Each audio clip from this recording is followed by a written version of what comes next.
Hello friends, welcome to my channel मावरी crew. दोस्तों, अभी तक हमने बात कर ली थी दो स्टेट के category wise expected cut off की।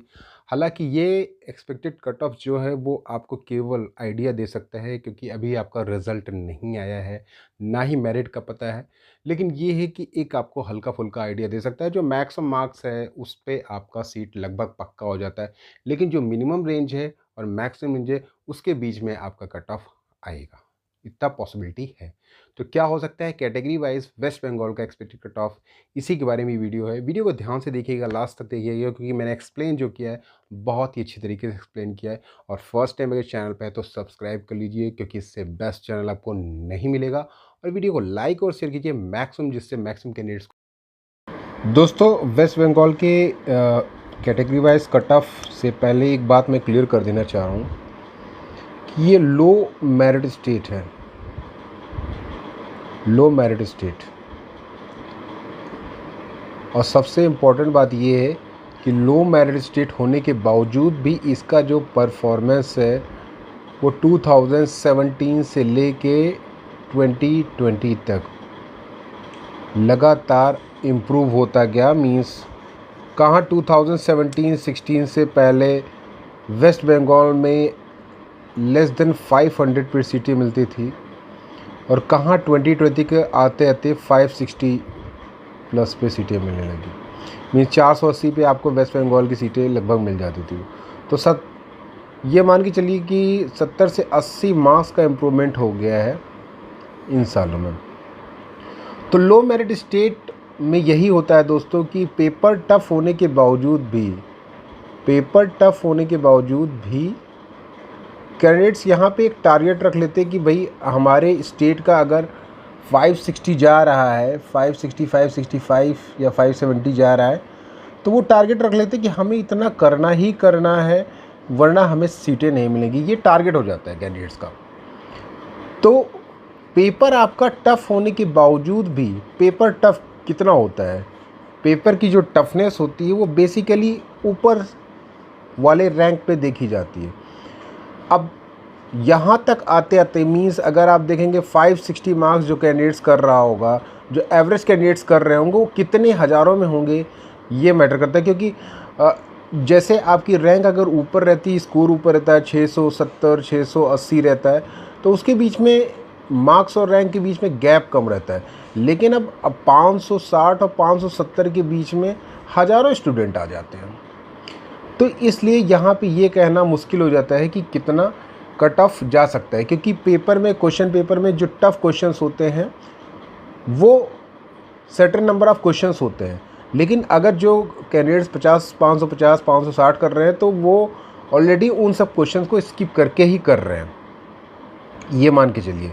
तो यही एक डाउट रहता है लो मेरिट स्टेट में कि यहाँ के कैंडिडेट्स का परफॉर्मेंस मीन्स लगातार बढ़ रहा है। इसी तरह से तमिलनाडु स्टेट था, और जहाँ पे 450 पे सीटें मिलती थी, लेकिन अब तमिलनाडु स्टेट में, तमिलनाडु की बात करें तो तमिलनाडु में 450 पे सीटें मिलती थी, अब तमिलनाडु में 600 पर भी पिछली बार सीटें नहीं मिली थी।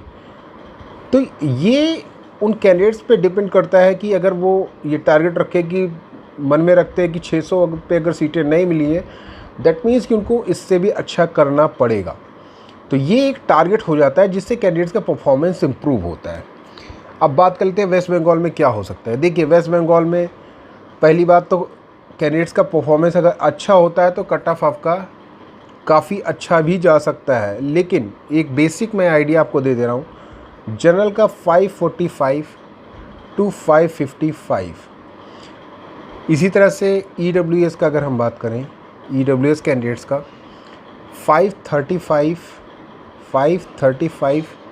टू 540। इसी तरह से OBC ए कैटेगरी का बात करें, OBC ए कैटेगरी का 545 टू 550, ठीक है। OBC बी कैटेगरी का 530 to 535। Basically OBC B category का cut off OBC A category cut off के कंपेयर में कम होता है। SC कैंडिडेट्स को भी यहाँ पे अच्छा खासा स्कोर करना पड़ता है। अगर आपने 420 टू 430 के करीब किया है तो आप उम्मीद कर सकते हैं। इसी तरह से ST कैंडिडेट्स को लगभग ये मान के चलिए कि 220 टू 225 का स्कोर करना पड़ सकता है। तो दोस्तों जैसे कि मैंने कहा था कि इतना आपको कट ऑफ रखना पड़ सकता है। जनरल कैंडिडेट्स का कट ऑफ बढ़ भी सकता है, पहले मैं बता दे रहा हूँ। इसका कट ऑफ पिछली बार जैसा हो सकता है 570 के करीब, वर्स्ट केस में 570 टू 575 भी जा सकता है। पहले बता रहा हूँ क्योंकि लो मेरिट स्टेट के कैंडिडेट्स इस तरह के परफॉर्मेंस करते हैं। तो ये तो एक बेसिक आइडिया रहा कि अगर पूरी नॉर्मल कंडीशन रही तो ये हो सकता है, लेकिन अगर परफॉर्मेंस कैंडिडेट्स की क्योंकि लो मेरिट स्टेट में काफ़ी अच्छी हो जाती है तो 570 टू 575 भी जा सकता है, हालांकि इसके चांसेस बहुत कम हैं। इसी तरह से इन सब में भी चेंजेस होंगे, +10 मार्क्स हो सकता है। कहने का सीधा सीधा मतलब ये है कि इन सब स्टेट में इसी तरह का कन्फ्यूज़न रहता है। वेस्ट बंगाल में पिछली बार 2020 में ये अंदाज़ा लगाया जा रहा था कि वेस्ट बंगाल का टॉप 535 टू 540 होगा, बहुतों ने अंदाज़ा लगा था, हालांकि मैंने तब बोला था कि 575 टू 580 होगा।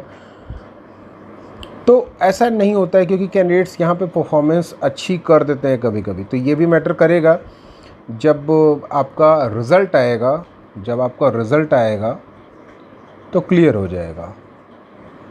क्योंकि ये इस बात पे भी मैटर करता है कि 40,000 से ज़्यादा कैंडिडेट्स अगर 570 कर देते हैं, दैट मीन्स कि कट ऑफ वेस्ट बंगाल का लगभग इतना जा सकता है। ये डिपेंड करता है कि कितने कैंडिडेट्स कितना स्कोर करते हैं, और इन मार्क्स के बीच में एक मार्क्स के बीच में एक हज़ार कैंडिडेट्स आ जाते हैं, क्योंकि फिर मार्क्स बढ़ते नहीं हैं, मार्क्स के बीच में नंबर ऑफ़ कैंडिडेट्स बढ़ जाते हैं। तो ये कुछ इस तरह से हो सकता है दोस्तों। और बहुत सारे कैंडिडेट्स कह रहे थे कि पिछली बार भी यूपी के कट ऑफ में पिछली बार भी कट ऑफ 610, 607, 608 के करीब था, इस बार भी 600 प्लस है पेपर टफ होने के बावजूद। क्योंकि दोस्तों यूपी जैसे स्टेट में मेरिट उसी तरह की मेरिट लगभग आती ही आती है, वो हाई मेरिट में आता है, इसलिए उसका कट ऑफ लगभग उतना अप्रॉक्स जाता ही जाता है। पेपर इजी हो, टफ हो, या फिर सीटें बढ़ती हो नहीं बढ़ती हो, क्योंकि बहुत सारे कैंडिडेट्स के बीच में जाते हैं। तो ये वेस्ट बंगाल का कट ऑफ रहा। आई होप कि ये वीडियो आपको अच्छा लगा हो तो लाइक शेयर ज़रूर करें। और ये जो मैंने 570 575 बताया है, इसको भी अपने मन में रखिएगा, क्योंकि ऐसा भी पॉसिबिलिटी है। That's all.